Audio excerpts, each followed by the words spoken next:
सचिन पायलट 2 दिनों से राजस्थान छोड़कर दिल्ली में डटे हैं। शायद सोच कर आए हैं कि अब की बार इस पार या उस पार। उन्होंने खुद चुप्पी साध रखी है, लेकिन उनके समर्थकों ने लगातार पार्टी आला कमान पर दबाव बनाकर रखा है। इसके बारे में पायलट साहब स्वयं कह चुके हैं कि 10 महीने हो गए हैं और 10 महीने बहुत ज़्यादा समय हो गया। तत्काल इसका निस्तारण हो जाना चाहिए। जो भी बात हुई हाईकमान से हमने कहा और उन्होंने हमें वादा किया, उस पर अभी तक अमल नहीं हुआ। तो उस पर अमल नहीं हुआ तो उससे असंतोष होना वाजिब ही है। और जहाँ तक कामकाज की, विकास की, जनता की समस्याओं की बात, उस पर भी पूरी तरह से गौर नहीं हो रहा है। जितिन प्रसाद के जाने के झटके से कांग्रेस आलाकमान सकते में है, लिहाजा सचिन पायलट से सुलह समझौते की कवायद तेज कर दी गई है। सूत्रों की माने तो राजस्थान का विवाद खत्म करने के लिए खुद सोनिया गांधी एक्टिव है। आज किसी भी वक्त सचिन पायलट की प्रियंका गांधी से मुलाकात हो सकती है। पिछले 2 दिनों से प्रियंका लगातार सचिन पायलट के संपर्क में है। पार्टी ने गहलोत और सचिन पायलट के बीच मध्यस्थता का काम कमलनाथ को सौंपा है। पायलट समर्थक 4-5 विधायकों को गहलोत मंत्रिमंडल में जगह मिल सकती है। राजस्थान कांग्रेस के प्रभारी अजय माकन सचिन पायलट को लेकर राहुल गांधी के संपर्क में है। खबर यह भी है कि सचिन पायलट को दिल्ली की राजनीति का ऑफर दिया गया, लेकिन वो राजस्थान छोड़ने को तैयार नहीं। बताया जाता है कि सचिन पायलट को पार्टी के महासचिव पद का ऑफर किया गया, जिसे उन्होंने अस्वीकार कर दिया। कहा जा रहा है कि राजस्थान कांग्रेस के झगड़े को खत्म करने के लिए कांग्रेस की राष्ट्रीय अध्यक्षा सोनिया गांधी भी सक्रिय हो गई हैं। कांग्रेस आलाकमान चाहता है कि राजस्थान की सुलगती राजनीति पर सुलह के ठंडे छींटे जल्दी से जल्दी डाल दिए जाएं।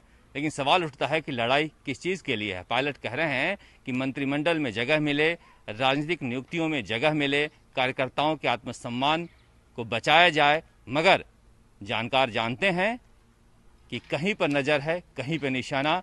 अगर सुलह हो भी गई तो ये अल्प विराम होगा, क्योंकि झगड़ा तो मुख्यमंत्री की कुर्सी के लिए है। पायलट हमारे नेता हैं, पूर्व प्रदेश अध्यक्ष हैं, कांग्रेस के दमदार नेता हैं। कहीं दिक्कत वाली बात कांग्रेस में है ही नहीं। ये प्रश्न कैसे उठ रहे हैं? कांग्रेस में कहीं कोई दिक्कत वाली बात नहीं। इस बीच राजस्थान में एक बार फिर फोन टैपिंग का विवाद सिर उठा रहा है। सचिन पायलट खेमे के विधायकों ने गहलोत सरकार पर आरोप लगाया है कि उनके फोन टैप किए जा रहे हैं। कुछ लोगों ने कहा है, हमारे विधायक साथियों ने भी कहा है, उधर के जो विधायक साथी हैं तो उन्होंने भी ये चीज कही है कि फोन टैपिंग हो रहे हैं। अधिकारियों को किसी भी तरह पे, उच्च अधिकारियों द्वारा या आदि से नीचे वाले अधिकारियों को भी ऐसा हो रहा है, उनको डराने धमकाने जैसी बात सामने आई। इधर उधर की बात करती है बीजेपी। तो मैं इतना कह सकता हूँ, राजस्थान में हमारे यहाँ फोन टेपिंग की कोई परंपरा नहीं है, ना फोन टेपिंग होती है, ना कोई लेना देना है। यदि किसी को कोई शिकायत है, मुख्यमंत्री जी से मिलना चाहिए, उन लोगों के नाम बताने चाहिए। बिना नाम के ऐसे मैं जवानी जमा खर्च कर दूं, मेरा ये मानना है कि इस तरह की कोई परंपरा नहीं है। इसलिए यदि है तो आप नाम बता दो। कांग्रेस में घमासान और फोन टैपिंग विवाद को लेकर बीजेपी चुटकी ले रही है। देखिए, वर्तमान कांग्रेस सरकार अवैध तरीके से जनप्रतिनिधियों के टेलीफोन टैप करती है और उसे अपने राजनीतिक हथियार के रूप में उपयोग करती है। ऐसा अनेक बार अनेक लोगों ने आरोप लगाए हैं। मुझे लगता है कि कांग्रेस को, कांग्रेस की सरकार और सरकार के मुखिया को इसका स्पष्टीकरण करना चाहिए।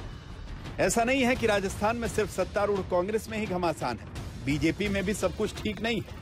जयपुर के बीजेपी मुख्यालय में लगे पोस्टर और होर्डिंग्स पर नजर डालिए, वसुंधरा राजे दिखाई नहीं दे रही। ये हमारे लिए किसी तरीके से झगड़े का विषय नहीं है, हमारे लिए कोई मुद्दा नहीं है। आप लोग इस पर चर्चा करते हैं, मुद्दा बनाते हैं, उसको मुझे लगता है हमें तो कोई ऐतराज नहीं है, क्योंकि इसमें आजादी है अभिव्यक्ति की भी, देखने की, दिखाने की।